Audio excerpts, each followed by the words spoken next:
श्री राम जय राम जय जय राम।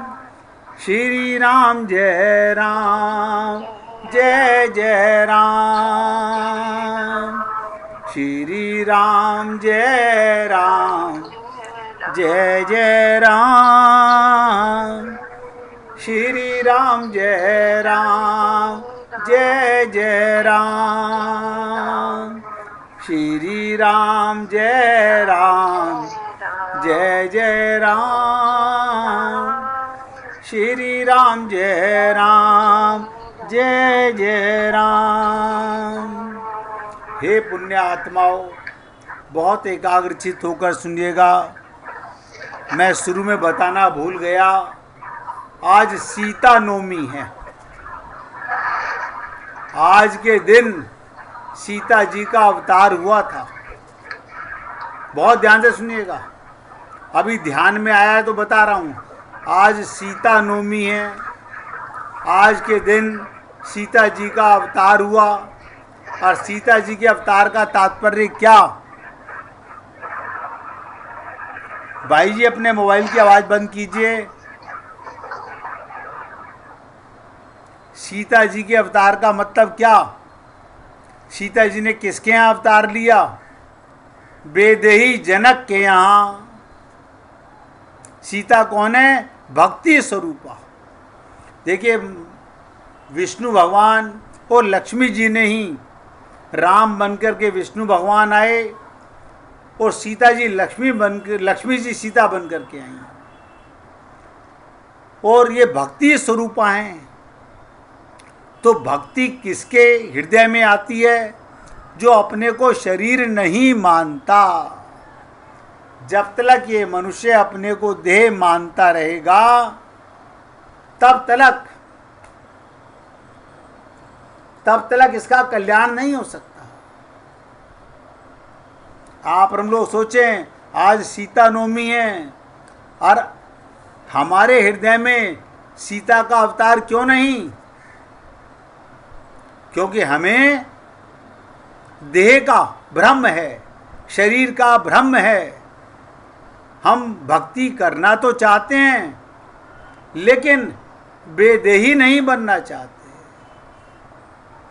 इसलिए हे पुण्य आत्माओं, आज सीता नवमी पे आप सब पुण्य आत्माओं से निवेदन करूंगा, आप अपने को शरीर ना मानकर अपना असली स्वरूप आत्मा में अगर रहने लगते हैं तो आपका कल्याण सुनिश्चित होता है।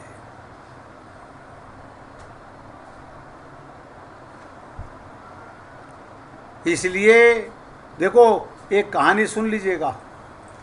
एक गडरिया था, वो पहाड़ों में भेड़ बकरियां चराता करता था। और जब उसकी भेड़ बकरियां चराई करता था, पेड़ के नीचे बैठकर भगवान का ध्यान करके उससे बातें करता था। आप हम लोग भी शरीर से, इंद्रियों से कर्म करते रहें और कर्म करते करते भगवान का ध्यान करते रहें। और वो बुदबुदाता रहता था। और आप सोचोगे, ऐसी बातें भी भगवान सुनता है? आप भगवान से कुछ भी बोलो, वो सब सुनता है। क्या कहता था? हे ईश्वर, आप पूरे संसार का पालन पोषण करते हो, हर किसी की समस्या सुनते हो। इतने बड़े दुनिया में अनेकों लोग हैं, सबके पुकार पर आप वहाँ पहुँच जाते हो, उनकी सुनते हो और उनकी मदद भी करते हो। ऐसे में आप थक जाते होगे। देखो क्या कह रहा है भगवान से गडरिया, आप थक जाते होगे, लाओ मैं आपके पांव दबा दूं। अपना जूतियां निकाल लिए और मेरे पास बैठ जाइए, मैं आपकी जूतियां तो ध्यान से सुनिएगा। क्या कहा? जूतियां तो फट। और क्या कहते थे? जूतियां तो आपकी फटी हुई हैं, आपको बहुत भागदौड़ करनी पड़ती है, इसलिए आपकी जूतियां फट गई हैं, लाओ मैं इन्हें सील देता हूँ। अब आप सोचो, एक गडरिया भगवान से प्रार्थना कर रहा है। और आपको लगता होगा ये प्रार्थनाएं तो कहीं लिखी नहीं होती। मैंने कहा भगवान भाव के भूखे हैं। कहता है आप भी तो गैया चराते हो, लाओ आपके कंबल को धो देता हूं, आपकी दाढ़ी बढ़ गई, लाइए आपकी दाढ़ी बना देता हूं, नहला देता हूं, आपके कपड़े गंदे हो गए हैं, उन्हें झील में धोकर ला देता हूं। अब आप सोचो, वो तो गडरिया था, अनपढ़ था, हर रोज पेड़ के नीचे बैठकर नियम से भगवान से ऐसा कहता।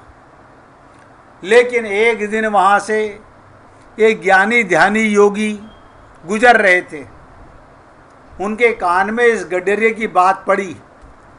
उस ज्ञानी ने उस गडरिया को जमकर डांटना शुरू किया। ये तुम क्या भगवान के बारे में उनसे गलत सलत बातें कर रहे हो? भगवान के जूते क्यों फटेंगे? उनके कंबल में बालों में जुएं क्यों होंगी? उनके कपड़े कैसे गंदे होंगे? तुमको ऐसा नहीं बोलना चाहिए। देखिएगा, यानी ज्ञानी व्यक्ति समझा रहा है गडरिये को, तुमने अपराध किया, जाओ माफ़ी मांगो, अभी तुरंत माफ़ी मांगो, नहीं तो मैं तुमको श्राप दे देता हूँ। ये देखकर बेचारा गडरिया तो डर गया, गिड़गिड़ाने लगा, बोला महाराज अब ऐसी बात नहीं करूँगा, माफ़ी मांगता हूँ आपसे। उसी समय अचानक, ध्यान दो, भगवान प्रकट हो गए और उसको, ज्ञानी को डांटते हुए भगवान ने क्या कहा? ये गडरिया मुझे बहुत प्रिय है, तुमसे कहीं ज़्यादा प्रिय है। तुम स्वयं को बड़ा भक्त और ज्ञानी समझते हो, यही कारण है मैंने अभी तक तुमको दर्शन नहीं दिए। लेकिन तुमने मेरे वास्तविक भक्त की उपेक्षा की, उसको डराया, इसलिए अपने इस भक्त की रक्षा के लिए मुझे अभी प्रकट होना पड़ा। ये हर रोज मेरी सेवा करता है, यही एक है जो मेरी चिंता करता रहता है, मुझसे कुछ मांगता नहीं। देखो, माफ़ी मांगो इससे अभी तुरंत, नहीं तो मेरा चक्र घूम जाएगा। क्यों? मैं अपने भक्त का अपमान नहीं होने देता। अब आप सोचिए ज्ञानी की क्या दशा, तुरंत गडरिये के पैरों में गिरा। गडरिये के चरणों में लेट गया और स्वयं को धिक्कारते हुए, माफ़ी मांगते हुए उसका शुक्रिया अदा किया। अब बोला आज आपके कारण मुझे भी भगवान का दर्शन हो गया, आप धन्य हैं। वर्षों से आज तक सभी विधि से सुंदर सुंदर श्लोकों द्वारा भगवान की स्तुति अर्चना ध्यान योग पर भगवान को रिझाना नहीं पाया। आप और हम लोग बहुत प्रकार भगवान की पूजा अर्चना करते हैं, लेकिन भगवान को रिझा नहीं पाते। और भगवान आप जैसे साधारण शब्दों से रीझ कर आज मुझे भी दर्शन दे दिए, आप धन्य हैं, आपने मेरा उद्धार कर दिया। यानी एक ज्ञानी विद्वान व्यक्ति गडरिये के चरण पकड़ रहा है, आज आपके कारण मेरा कल्याण हो गया। तो हमें क्या इससे शिक्षा लेनी चाहिए? हम हर किसी के भक्ति के तरीके का और सबका सम्मान करना चाहिए। भाव और दीनता जरूरी है भक्ति में। वो बड़े बड़े सजाया हुआ भारी भारी शब्दों में की गई स्तुति भगवान ध्यान नहीं देते। सरलता, सीधापन, स्वाभाविक होना जरूरी है। भगवान के गुणों को गाने में अपने स्वाभाविक शब्द सबसे ज़्यादा जरूरी है। जो व्यक्ति बनावटी और गढ़ा होना चाहता है, बनावट में भगवान कभी प्रकट नहीं होते। इसलिए हे पुण्य आत्माओं, मैं बार बार आपसे निवेदन करता हूँ, भगवान को पाने के लिए आपके मन में जैसा भाव आए, जैसा प्रेम उमड़े, वो भगवान से कहिए। जिस भाव से बोलो, भगवान आपके भाव के भूखे हैं। आपकी सेवा पूजा अर्चना के भूखे नहीं हैं, और भाव के अंदर आप भगवान से कोई भी कार्य करा सकते हो। इसलिए मैं आप सबसे निवेदन करूंगा, अपने भाव से रटी रटाई प्रार्थनाओं से कुछ नहीं होगा।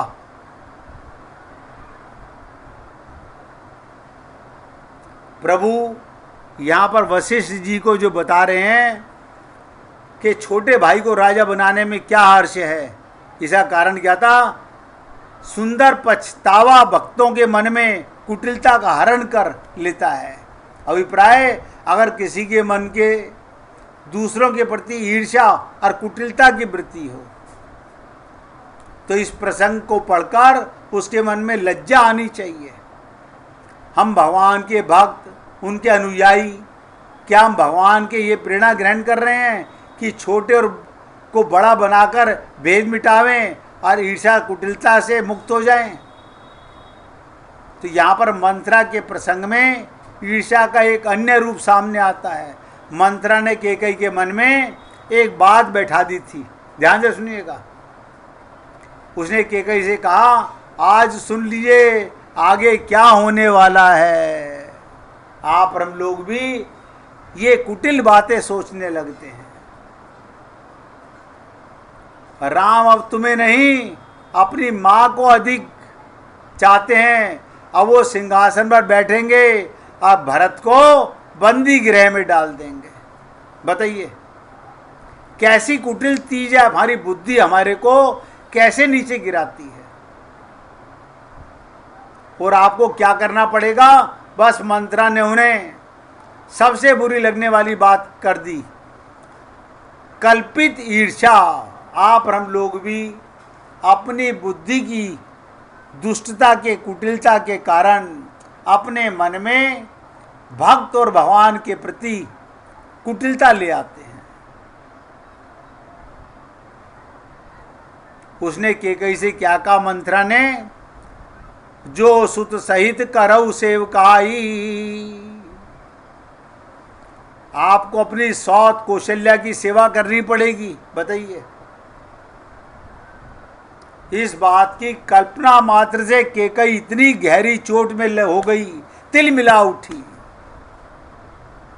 आप और हम लोग इसी प्रकार से बुद्धि की छल कपट को देख करके अंदर ही अंदर जल भुन जाते हैं। क्या कहा कैकेयी ने? मैं और सौत की सेवा? बड़ी विचित्र बात। छोटे तो अपने बड़ों की सेवा करते ही हैं। कैकेयी कह सकती थी मैं छोटी हूँ, सेवा करनी पड़ेगी तो कोई बात नहीं, पर व्यक्ति स्वयं को छोटा मानकर सेवा करना चाहे ये प्रसन्नता से सेवा करेगा। पर यदि उसे छोटा बनाकर बलपूर्वक सेवा कराना चाहो तो उसके अंतःकरण में दोष आने लगता है।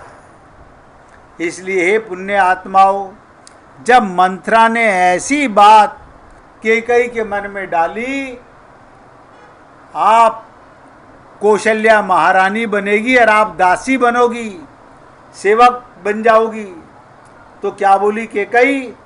मैं तो परमानेंट अपने पियर चली जाऊंगी। नेहर जन्म भर बरू उपजाई, जियत न कर भी सब अति सेवकाई। मैं अपना सारा जीवन पियर में बिता दूंगी, पर सौत की सेवा कभी नहीं करूंगी। तो ईर्ष्या में कुटिलता की वृत्ति मिल गई। परिणाम क्या हुआ? ये ईर्ष्या और कुटिलता के मिलन से ही सबसे बड़ा पाप होता है। राम को हम लोग वन में भेज देते हैं, इस जन्म में भगवत प्राप्ति करना हम टाल जाते हैं। आप सोचिएगा, आप और हम लोगों को ऐसा नहीं नजर आता होगा, लेकिन होता ऐसा ही है।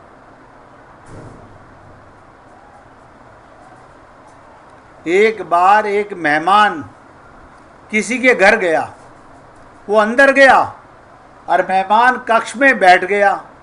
वो खाली हाथ आया था और उसने सोचा कुछ उपहार देना अच्छा रहेगा। ध्यान से सुनिएगा, क्या सोचा? खाली हाथ आया था वो ड्राइंग रूम में बैठ गया, बोला कुछ उपहार देना चाहिए। उसने वहाँ उसके घर में एक टंगी पेंटिंग उतारी उसी के घर से, और जब घर का मालिक आया उसने पेंटिंग देते हुए कहा, ये मेरा आपके लिए लाया हूँ। घर का मालिक, उसे पता था ये मेरी चीज़ है, मुझे ही भेंट दे रहा है, सन्न रह गया। अब आप ही बताएं, क्या वो भेंट पाकर, जो कि पहले ही उसका है, उस आदमी को खुश होना चाहिए? मेरे ख्याल से नहीं। लेकिन यही चीज़ हम भगवान के साथ करते हैं। ध्यान दो, इस संसार का रुपया पैसा जो भी वस्तु है किसकी है? ये सारा संसार का मालिक कौन? भगवान। और हम उन्हीं के ड्राइंग रूम में से उन्हीं की चीज़ें निकाल निकाल के भगवान को भेंट दे रहे हैं। आप बताइए, आपको लगता होगा भगवान प्रसन्न होते हैं? भगवान को इन चीज़ों की जरूरत नहीं। अगर हम सच में उन्हें कुछ देना चाहते हैं, हमें श्रद्धा के साथ उन्हें अपने हर एक श्वास में, बहुत ध्यान से सुनो, हर एक श्वास में याद करना है, विश्वास करना है। हरि पर, गुरु पर प्रभु जरूर खुश होंगे। किसी ने सच कहा, अजब हैरान हूँ भगवन, तुझे कैसे रिझाऊं मैं, कोई वस्तु नहीं ऐसी जिसे तुझ पर चढ़ाऊं मैं। बहुत ध्यान से सुनो, क्या कहा? अजब हैरान हूँ भगवन, तुझे कैसे रिझाऊं मैं, कोई वस्तु नहीं ऐसी जिसे तुझ पर चढ़ाऊं मैं। भगवान ने क्या जवाब दिया? संसार की हर वस्तु तुझे मैंने ही दी है। संसार की हर वस्तु मैंने तुझे ही दी है।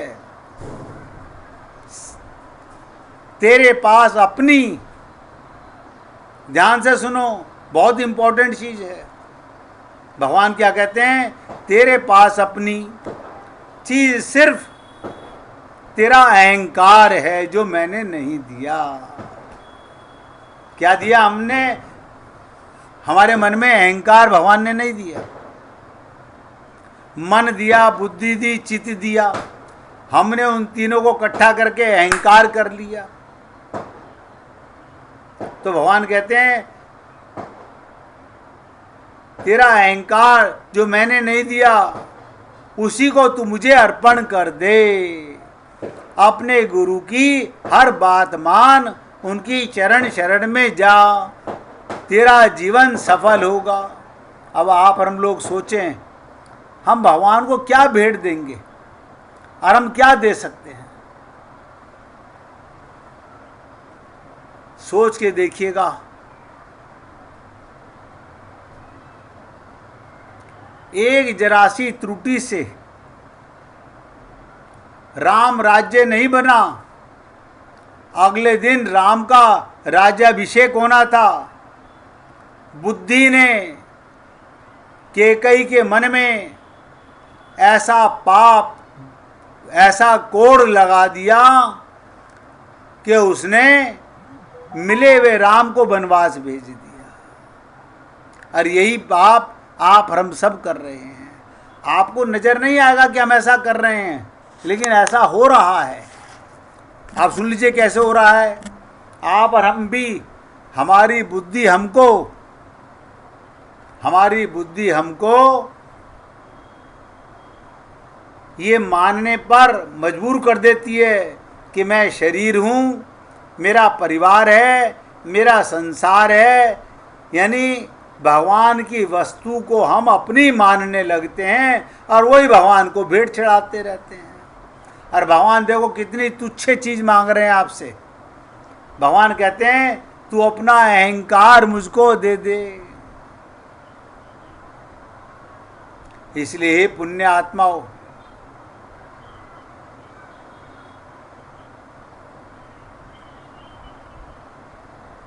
बार बार सोचो, भगवान आपसे आपका अहंकार मांग रहे हैं और आप भगवान की वस्तुएं भगवान पर चढ़ा रहे हो। इसलिए अगर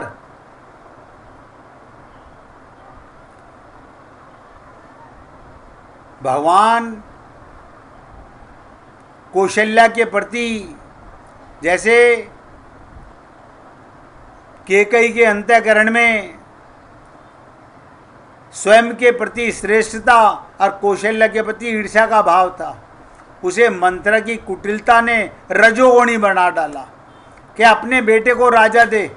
यानी पहले सत्वगुण था, फिर रजोगुणी बना दिया, और इसके बाद यहाँ पर भी रुकी नहीं, उनकी ईर्ष्या ने उन्हें तामसी प्रवृत्ति का बना दिया, भगवान को वनवास भेज दिया।